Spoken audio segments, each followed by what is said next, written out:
एक और वीडियो में आप सभी का स्वागत है बच्चों। एक मिनट, आज हम लोग देखेंगे फिजिक्स के चैप्टर 1 का पार्ट 4। अगर आपने पार्ट 3 तक नहीं देखा है तो आपको लिंक डिस्क्रिप्शन में मिल जाएगा। वहाँ पर एक प्ले लिस्ट बना हुआ है, उसमें आपको 1, 2, 3 सारे पार्ट मिल जाएंगे। इसके आगे का पार्ट भी मिल जाएगा। तो आज हम लोग क्लास 10th के फिजिक्स का प्रकाश का प्रवर्तन का चौथा भाग पढ़ेंगे, ठीक है ना। जहाँ तक हमने पीछे पढ़ा था उससे आगे की पढ़ाई शुरू करेंगे। तो चलिए बच्चों, अगर आपने अभी तक हमारे चैनल को सब्सक्राइब नहीं किया तो सब्सक्राइब करके बेल नोटिफिकेशन को प्रेस कर दें। अगर आपके मित्र भाई या जो भी भाई बंधु हो जो कि क्लास 10th में पढ़ रहे हो तो आपको ये चैनल उनको तक पहुंचा दें और उन्हें बताएं कि यहाँ पर क्लास 10th के सारे सब्जेक्ट की पढ़ाई होगी। देखिए बच्चों, पिछले वीडियो में हम लोगों ने समतल दर्पण के बारे में पढ़ा था। समतल दर्पण से प्रतिबिंब भी पढ़ लिया था, जो कि एक शॉर्ट टॉपिक था, बट आपको गोलीय दर्पण वाला लॉन्ग चलेगा, ठीक है ना। तो अब हम लोग चलते हैं गोलीय दर्पण में। तो सबसे पहले देखिए गोलीय दर्पण जान लेंगे क्या है। तो देखिए गोलीय दर्पण उस दर्पण को कहते हैं जिसका परावर्तक सतह किसी खोखले गोले का एक भाग हो। यानी समतल दर्पण को वो क्या होता है, सीधा होता है, प्लेन होता है, इसीलिए उसका नाम समतल है, प्लेन मिरर है। बट गोलीय दर्पण जो है ना, जिस प्रकार से गोंडा को आप छूते तो ऊपर उठा हुआ रहता है ना, तो ये गोंडे का ही भाग होता है, तो इसीलिए ये गोंडे का भाग होता है, वो भी खोखला गोंडा का, ठीक है ना। अब देखिए गोलीय दर्पण दो प्रकार के होते हैं बच्चों, कौन कौन सा, एक उत्तल दर्पण और एक अवतल दर्पण। तो देखिए इसका अगर इंग्लिश में आपको कन्फ्यूजन हो रहा हो ना, तो हम देखिए आपको एक ट्रिक बताएंगे जिससे कि आपको कभी भी कन्फ्यूजन नहीं होगा। देखिए उत्तल छोटा है, उत्तल क्या, आप इस प्रकार से याद रखिए, उत्तल छोटा है, अवतल बड़ा है। तो उत्तल छोटा के लिए छोटा वाला मीनिंग यूज करेंगे और बड़ा के लिए बड़ा वाला मीनिंग यूज करेंगे। इसमें देखिए 6 वर्ड है, इसमें 7 वर्ड है। तो इस प्रकार से अगर आप एक बार अपने दिमाग में बात को बैठा लेते हो ना बच्चों, तो फिर आपको कभी भी यानी कन्फ्यूजन नहीं होगा। अब देखिए उत्तल दर्पण क्या होता है, गोलीय दर्पण के भीतरी भाग को रजतीत, रजतीत मतलब क्या है ना, अगर शीशा को हम लोग एक तरफ से रंगेंगे तो वो दर्पण बनता है, अगर एक तरफ से उसको रंग देंगे तो वो दर्पण बनता है। तो अगर भीतरी भाग को रंगेंगे तो उत्तल दर्पण बनेगा और अगर बाहरी भाग को रंगेंगे तो अवतल दर्पण बनेगा। जैसे कि देखिए हम आपको यहाँ पे 2 फिगर बनाते हैं। देखिए अगर भीतर वाला को रंगे ना तो बाहर वाला उठा हुआ है, तो ये हो जाएगा उत्तल, उसे उठा हुआ।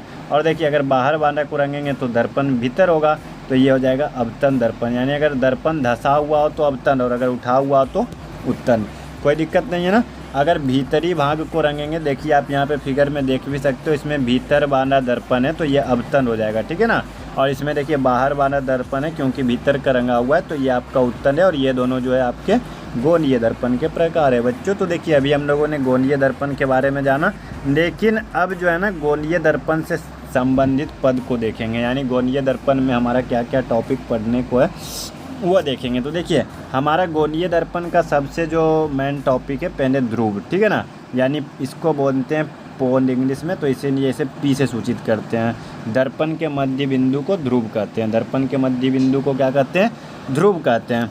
अब देखिए ध्रुव हो गया पहला पी, इसमें आपका मुख्य रूप से अभी 3 पॉइंट है, ध्रुव, प्रधान अक्ष और वक्रता त्रिज्या।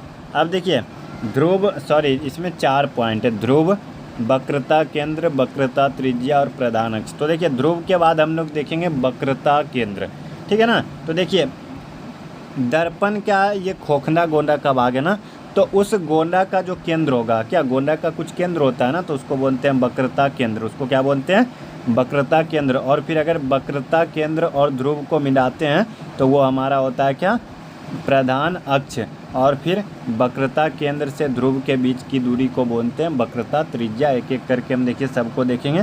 देखिए ध्रुव क्या है, गोलीय दर्पण के मध्य बिंदु को ध्रुव कहते हैं, दर्पण का ध्रुव कहते हैं। उसके बाद वक्रता केंद्र, गोलीय दर्पण जिस गोले का भाग होता है उसके केंद्र को वक्रता केंद्र कहते हैं। और फिर देखिए अगर केंद्र को मिलाते हैं ध्रुव से तो उसको बोलते हैं वक्रता त्रिज्या। तो ये था हमारा यानी पॉइंट था 1, 2, 3, ठीक है ना। और उसी को जिसको मिलाते हैं उसी को प्रधान अक्ष भी बोलते हैं। तो देखिए ये हमारा हो गया प्रधान अक्ष 4 नंबर में। देखिए गोलीय दर्पण के ध्रुव से वक्रता केंद्र को मिलाने वाली रेखा को दर्पण का प्रधान अक्ष कहते हैं।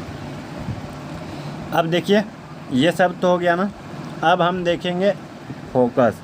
तो फोकस दोनों दर्पण के लिए अलग अलग होता है, दोनों दर्पण के लिए फोकस थोड़ा सा अलग है, ठीक है ना।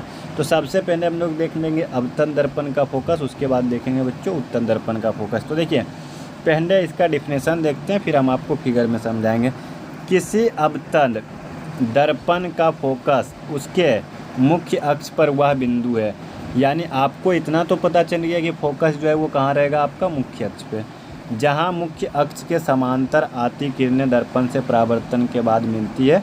यानी आप देख सकते हो, देखिए ये एक दर्पण है ना, ये आपका क्या है, प्रधान अक्ष है, और अगर कोई किरण अगर इसके समांतर आ रही हो और उसके बाद ये परावर्तन के बाद जिस बिंदु पर मिलता है, इसी को बोलते हैं क्या, फोकस, या मुख्य फोकस, या फोकस बिंदु भी बोलते हैं, ठीक है ना।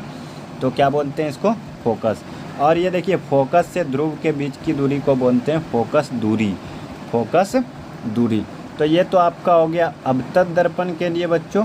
अब देखेंगे हम लोग उत्तल दर्पण का, क्या देखिए थोड़ा सा अंतर है बस। देखिए इसमें भी आपका वही है, किसी उत्तल दर्पण का फोकस उसके मुख्य अक्ष पर वह बिंदु है। यहाँ तक तो देखिए कि जहाँ से मुख्य अक्ष के समांतर आती किरणें दर्पण से परावर्तन के बाद आती हुई प्रतीत होती है, यानी उसमें मुख्य रूप से मिलती है, बट इसमें क्या होती है, प्रतीत होती है। देखिए फिगर बना हुआ है, नहीं बना हुआ है, तो देखिए हम आपको बना के बताते हैं। देखिए ये आपका दर्पण है ना,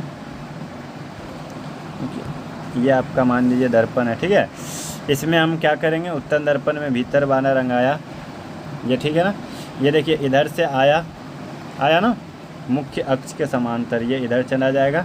तो देखिए इधर जाएगा तो क्या ये इस पे नहीं कटेगा ना, मुख्य रूप यानी वास्तविक रूप में नहीं कटेगा, तो इसको काल्पनिक रूप में पीछे प्रतीत होता है कि ये यहाँ से आ रहा है। तो ये आपका क्या हो जाएगा, फोकस, उत्तल दर्पण का फोकस। अब देखिए फोकस दूरी हमने भी बताया था ना, फोकस दूरी क्या होता है, यानी ये आया कटा, तो ये आपका P से लेकर F तक के बीच की दूरी को बोलते हैं फोकस दूरी।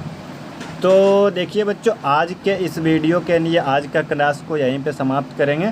नेक्स्ट वाला टॉपिक हम लोग लेके आएंगे R बराबर 2F प्रूव करेंगे।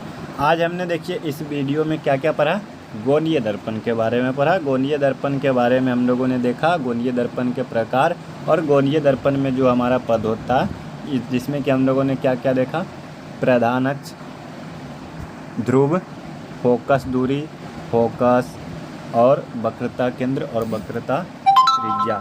आज हम लोगों ने इन सारे टॉपिक को कवर किया। तो चलिए इस वीडियो को अब हम लोग यहीं पे समाप्त करेंगे बच्चों।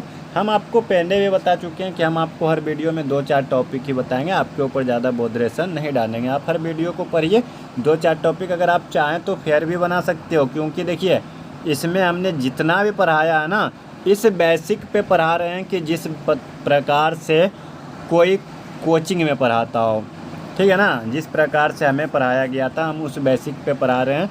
और ये आपका एकमात्र ऐसा चैनल है, ये आपका यूट्यूब पे, जो कि आपको कोचिंग के बेस पे पढ़ा रहा है, यानी हर एक टॉपिक का नोट्स बना के एक एक पॉइंट को पढ़ाया जा रहा है। तो चलिए बच्चों मिलते हैं आप सभी से नेक्स्ट वीडियो में। धन्यवाद, जय हिंद।